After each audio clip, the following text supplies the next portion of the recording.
नमस्कार साथियों, कैसे हैं आप सभी। आज के इस वीडियो के अंदर हम लोग जानने वाले हैं आखिर बीपीएससी जो है वो क्या है। बीपीएससी करने के लिए जो है आपको क्या क्वालिफिकेशन चाहिए, इसमें जो है एज लिमिट क्या है, सैलरी जो है वो कितनी मिलती है, इनका जो है वो सिलेबस क्या है, इसमें जो है कौन कौन सी जो है वो पोस्ट हैं, इसका जो है एग्ज़ाम का जो है वो क्या पैटर्न है, ये जो है फॉर्म कब आती हैं, और भी इसके रिगार्डिंग जितने सारे आपके मन में डाउट्स हैं सभी डाउट्स को जो है इस वीडियो के अंदर हम जो आपको क्लियर करने वाले हैं। नमस्कार, मेरा नाम मिट्ठू है और आप लोग मोटिवेटर मिट्ठू को देख रहे हैं। साथ में वीडियो पसंद आए तो वीडियो को आप लाइक कर सकते हैं। साथ में आपके मन में किसी भी प्रकार के डाउट्स हो, कन्फ्यूजन हो तो आप कमेंट्स करके पूछ सकते हैं। साथ में हमारे टेलीग्राम से जुड़ सकते हैं, लिंक डिस्क्रिप्शन में। चलिए जानते हैं आखिर जो है वो बीपीएससी क्या है।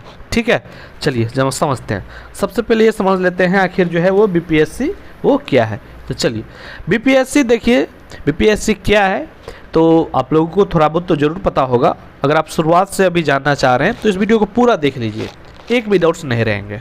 ठीक है, नए स्टूडेंट के लिए तो ये वीडियो बहुत ज़्यादा ही जो है वो उपयोगी होने जा रहे हैं। ठीक है, चलिए जानते हैं। देखिए, बिहार लोक सेवा आयोग, इसको बीपीएससी को कहते हैं। ठीक है, ये जो है बिहार राज्य सरकार द्वारा जो है आयोजित एक प्रमुख परीक्षा है जो विभिन्न प्रशासनिक सेवाओं में जो है वो नियुक्ति के लिए उम्मीदवारों का जो है वो चयन करता है। ठीक है, बीपीएससी मुख्य रूप से जो है बिहार राज्य में जो है सरकारी सेवाओं के लिए जो है भर्ती प्रक्रिया चलाता है। यह आयोग जो है राज्य के विभिन्न विभागों में जो है अधिकारियों की नियुक्ति जो है वो करता है, जैसे कि राज्य प्रशासन, पुलिस, शिक्षा और अन्य जो है वो इनके विभाग हैं। समझ चुके होंगे आप लोग मोटा मोटी कि बीपीएससी क्या है।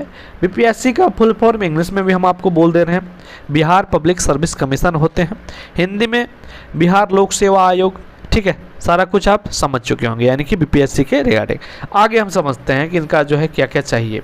ठीक है, चलिए समझते हैं। देखिए, बीपीएससी के बारे में मुख्य जानकारी क्या है। जानकारी तो इनका जो है आयोजन, देखिए बीपीएससी द्वारा जो है परीक्षा का आयोजन जो है वो हर साल किया जाता है, जैसे कि आप सभी को पता भी होगा।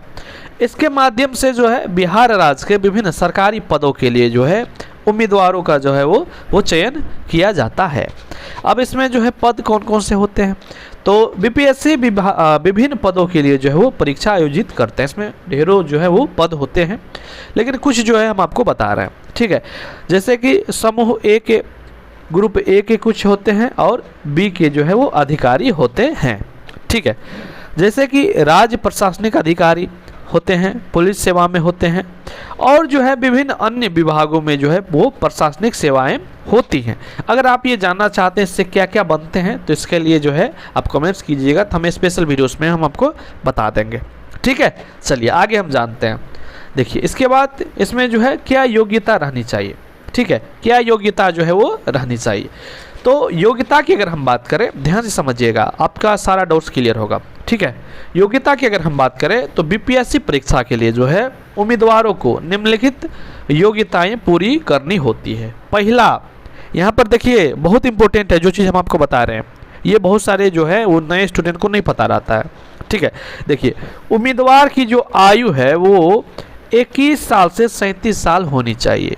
कम से कम 21 साल आपका जो है वो होना चाहिए। ठीक है, फिलहाल कुछ पद जो है वो 20 साल के लिए भी होते हैं, ये बात आप समझ लीजिए, लेकिन इससे कम है तो आप जो इसमें जो है नहीं जो है इसका जो है ऑनलाइन कर पाएंगे, इसका फॉर्म जो आप नहीं भर पाएंगे। ठीक है, लेकिन 21, 22, 23 है तो आप जो इसमें आसानी से कर पाएंगे। कम से कम 21, 22 और 23। ठीक है, ये बात आप समझ लीजिए, इसके बीच ही होनी चाहिए। ठीक है, और जो है आरक्षित वर्ग के लिए जो है आयु सीमा में जो है वो छूट भी मिलती है। अब कितने छूट मिलती है चलिए हम आपको लिख के बता देते हैं। ठीक है, चलिए हम आपको लिख के बता दें, चलिए लिख के बता देते हैं। देखिए, अगर हम बात करें फीमेल की तो फीमेल के जो है यहाँ पर छूट की अगर हम बात करें ना, फीमेल के लिए जो है अनरिजर्व को जो है वो 40 साल तक आप जो है वो कर सकते हैं, अनरिजर्व फीमेल। ठीक है, फीमेल, ठीक है, 40 साल तक।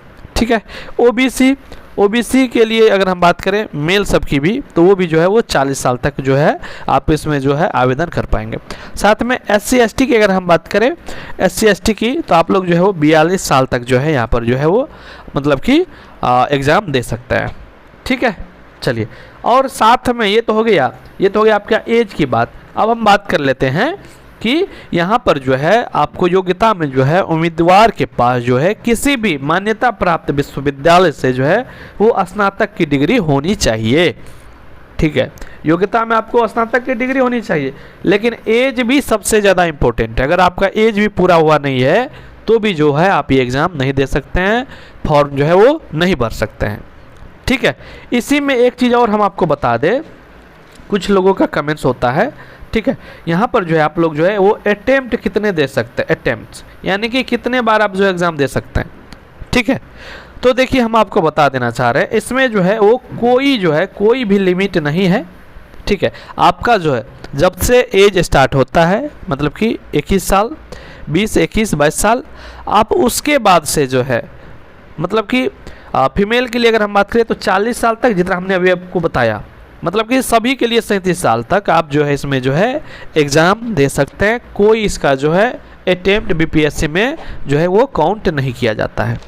ठीक है, साथ में एक चीज़ और हम आपको बता दें, जो सरकारी जो है वो सरकारी जो विभाग में कोई भी काम कर रहे हैं, नौकरी कर रहे हैं, जॉब कर रहे हैं, तो जो है वो लोग 3 अटेम्प्ट जो है वो दे सकते हैं। ठीक है, वो कितने 3 अटेम्प्ट दे सकते हैं, जो कि अब जो है नया जो है आपको पता ही होगा नियम आए हुए हैं इसके हिसाब से। लेकिन अगर आप सरकारी विभाग में नहीं है, जॉब नहीं कर रहे हैं, तो आपके लिए जो है अटेम्प्ट का जो है कोई गिनती नहीं है। ठीक है, चलिए आगे हम समझते हैं। इसमें जो है आवेदन शुल्क जो है वो कितने लगते हैं। तो सामान्य और ओबीसी वर्ग के लिए आवेदन शुल्क की अगर हम बात करें तो आपको जो है 600 रुपये यहाँ पर देने होते हैं। साथ में SC ST और महिला उम्मीदवार के लिए जो है आवेदन शुल्क की अगर हम बात करें तो 150 रुपया जो है यहाँ पर लगते हैं। ठीक है, चलिए ये समझ चुके होंगे कितने रुपए लगते हैं, ये इतने ऑनलाइन आपके कटने वाले हैं। ठीक है, चलिए आगे हम बात कर लेते हैं कि आवेदन प्रक्रिया क्या है। तो देखिए आवेदन प्रक्रिया ये है कि उम्मीदवारों को जो है बीपीएससी की जो है आधिकारिक वेबसाइट पर जाना है, जाकर जो है आपको जो है आवेदन पत्र को जो आपको भरना होता है। इसमें क्या क्या डॉक्यूमेंट्स लगते हैं वो भी हम आपको बता रहे हैं, घबराइए नहीं। देखिए ऑनलाइन आवेदन के दौरान जो है उम्मीदवार को अपनी सभी आवश्यक दस्तावेज, आवश्यक क्या क्या दस्तावेज है वो भी हम आपको बताएंगे, थोड़ा सा समझ लीजिए, अपलोड करने होते हैं, जैसे कि फ़ोटो, सिग्नेचर, प्रमाण पत्र। इसमें क्या क्या डॉक्यूमेंट्स लगते हैं, अगर एक वीडियो आपको चाहिए तो हम आपको एक स्पेशल वीडियो दे देंगे कि इसमें क्या क्या डॉक्यूमेंट्स जो है वो लगते ही हैं और कितने साल का लगता है। कुछ चीज़ें होते हैं यहाँ पर बहुत इंपॉर्टेंट है, इसके लिए हम एक स्पेशल वीडियो आपको देंगे अगर आप लोग कमेंट्स में कीजिएगा तो। ठीक है, चलिए जानते आगे जान लेते हैं कि आखिर जो है परीक्षा का क्या पैटर्न है। परीक्षा की अगर हम पैटर्न की अगर हम बात करें तो बीपीएससी परीक्षा जो है वो 3 चरणों में होते हैं। आप सभी को शायद पता भी होगा कि प्रीलिम्स एग्जाम होते हैं। ठीक है, यह एक जो है सामान्य ज्ञान और सामान्य अध्ययन की जो है परीक्षा होती है। ठीक है, इसके बाद मेंस, जिससे मेन एग्ज़ाम कहते हैं। ठीक है, और इसके बाद आपका इंटरव्यू होते हैं। ठीक है, इंटरव्यू से पहले जो आपका लिखित परीक्षा यानी मेन एग्ज़ाम, मेंस एग्ज़ाम होते हैं। इसमें जो है विषय आधारित परीक्षा होती है। ठीक है, यानी कि आप सभी को जो है इसका एग्ज़ाम का पैटर्न और की बात अगर हम करें तो आपको जो है परीक्षा का पैटर्न की अगर हम बात करें तो आपको जो है प्रीलिम्स एग्ज़ाम देने होते हैं। प्रीलिम्स में अगर आप क्वालिफाई होते हैं तो जो है आप मेंस एग्ज़ाम देंगे। प्रीलिम्स जो है केवल आपको क्वालिफाई करना है यानी कि पास करना है। अगर आपका नाम आ जाते हैं तो फिर आप जो है मेंस का एग्ज़ाम देंगे और मेंस पर ये जो है आपका जो है वो मेरिट बनेगा। मेंस और इंटरव्यू के मार्क पर जो है आपका जो है मेरिट बनते हैं। ठीक है, चलिए आगे जान लेते हैं। चयन प्रक्रिया अगर हम बात करें तो आपको जो है बीपीएससी द्वारा उम्मीदवार का चयन उनके जो है प्रदर्शन के आधार पर किया जाता है। ठीक ना, कि कितना आपने नंबर्स लाया। चयन प्रक्रिया में उम्मीदवार को जो प्रीलिम्स, मेंस और इंटरव्यू में अच्छे अंक प्राप्त करने होते हैं, जिसमें आपको प्रीलिम्स अगर आप पास कर लेते हैं तो मेंस और इंटरव्यू का नंबर से यहाँ पर आपको जुड़ते हैं और इसी पर जो है मेरिट बनते हैं। ठीक है, चलिए आगे हम बात कर लेते हैं। आगे वैसे हम आपको सब चीज़ बता ही दिए हैं, फिर भी आगे हम आपको ये बता देते हैं कि जो है इसमें जो है इनका सिलेबस क्या रहता है, थोड़ा बहुत हम आपको बता देते हैं। ठीक है, चलिए देखिए, अगर हम बात करें सिलेबस की तो मेन प्री का हम तो सिलेबस बता ही दिए, पैटर्न बता देते हैं। इसमें 2 घंटा का एग्ज़ाम होगा, ठीक है, 2 घंटा का आपका एग्ज़ाम लिया जाएगा। इसमें जो है 150 जो है वो आपको क्वेश्चंस रहेंगे, और निगेटिव की अगर हम बात करें तो 1/3 का जो यहाँ पर आपको जो है वो निगेटिव रहेंगे। साथ में ये जो एग्ज़ाम होगा ये आपका जो है वो ऑब्जेक्टिव मोड में होगा।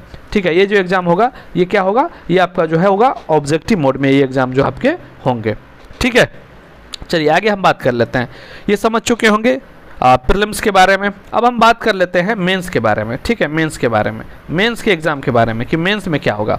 तो मेंस में जो है आपका जो है क्या सब होगा, तो देखिए इसमें जो होगा आपका GS 1 होगा। ठीक है, GS आपका जो है वो 2 होगा। ठीक है, GS 2 होगा, GS 1 और GS 2। ठीक है, GS 1 में भी सब्जेक्ट्स होंगे आपके।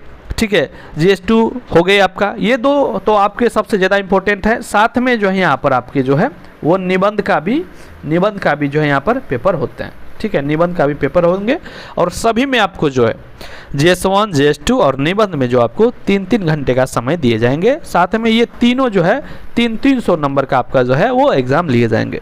साथ में आपका एक जो है वो हिंदी का पेपर होगा। हिंदी का पेपर जो है वो केवल आपको पास करना है, यानी कि 30% आपको यहाँ पर जो है नंबर्स लाने हैं। ठीक है, साथ में आपका जो है ऑप्शनल भी होगा यह। ठीक है, ऑप्शनल भी होगा। ठीक है, एक जो है आपका ऑप्शनल भी होगा। ऑप्शनल जो है आपका ऑब्जेक्टिव मोड में ही होते हैं, और इसको जो है आपको केवल जो है मतलब कि पास करना है। ठीक है, और इसमें जो है निगेटिव नहीं होते हैं, निगेटिव आपको जो इसमें है जो है वो नहीं होते, केवल यहाँ पर आपको जो है पास करने हैं। मतलब मेंस में आपको जो है 300 नंबर का सबसे इम्पोर्टेंट GS 1, GS 2 और जो है आपका निबंध। ठीक है, साथ में इसके बाद जो है आपका इंटरव्यू की अगर हम बात करें, इंटरव्यू की अगर हम बात करें तो इंटरव्यू में जो है आपको जो है 120 नंबर का आपका जो है वो एग्ज़ाम लिए जाएंगे। ठीक है, और आपको जो है यहाँ पर मतलब कि 120 नंबर का इंटरव्यू होते हैं। ठीक है, अब हम बात ये भी कर लेते हैं थोड़ा बहुत कि इसकी जो है वो आप तैयारी शुरुआत कैसे करेंगे। ठीक है, तो तैयारी शुरुआत के लिए जो है आप सबसे पहले तो NCERT को जो है अच्छा से कर सकते हैं, 6 to 12 को, ये तो पता ही होगा आपको, ये तो सब बताते हैं। लेकिन इसमें जो है आपको जो है PYQ को जो है आपको देखना है। ठीक है, PYQ को देखना है, बिहार स्पेशल आपको शुरुआत से ही देखते रहना है। मतलब इन सभी चीज़ों पर अगर आप काम करते हैं तो आपका जो है वो रिजल्ट्स होंगे। अब हम बात थोड़ा ये भी कर लेते हैं कि इसमें जो है आपको कितने सैलरी मिलते हैं। तो सैलरी लेवल 9 और लेवल जो है वो 7 मिलते हैं। ठीक है, लेवल 9 में अगर हम बात करें तो आपको जो यहाँ पर 80,000, ठीक है 80,000 मिलते हैं। ठीक है, 80,000, जिसमें आपको जो है 70,000 आपके हाथों में आ जाएंगे। ठीक है, कुछ चीज़ें यहाँ पर करते भी हैं। और इसमें लेवल 7 में अगर हम बात करें तो 65,000 यहाँ पर होते हैं। इसमें आपको जो है 55,000 से आपको जो है वो मिलेंगे हाथों में यहाँ पर शुरुआत। मेडिकल सबके लिए जो है अलग यहाँ पर जो है दिए जाते हैं।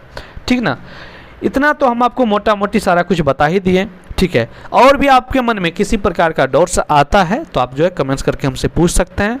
साथ में हमने आपको जैसे बताया कि सभी टॉपिक पर अलग अलग जैसे कि इसमें जो है सिलेबस, एग्ज़ाम का पैटर्न पर जो है और सिलेबस पर जो है हमारा एक और स्पेशल वीडियो जाएंगे कि क्या क्या इसमें कितने सब्जेक्ट्स होते हैं, क्या क्या आपको पढ़ने होते हैं। उम्मीद कर रहे हैं कि आपको जो है ये वीडियो पसंद आए होंगे। पसंद आए हैं तो आप अपने सभी दोस्तों मित्रों में ज़रूर जो है इसको शेयर कर सकते हैं। ठीक है, धन्यवाद।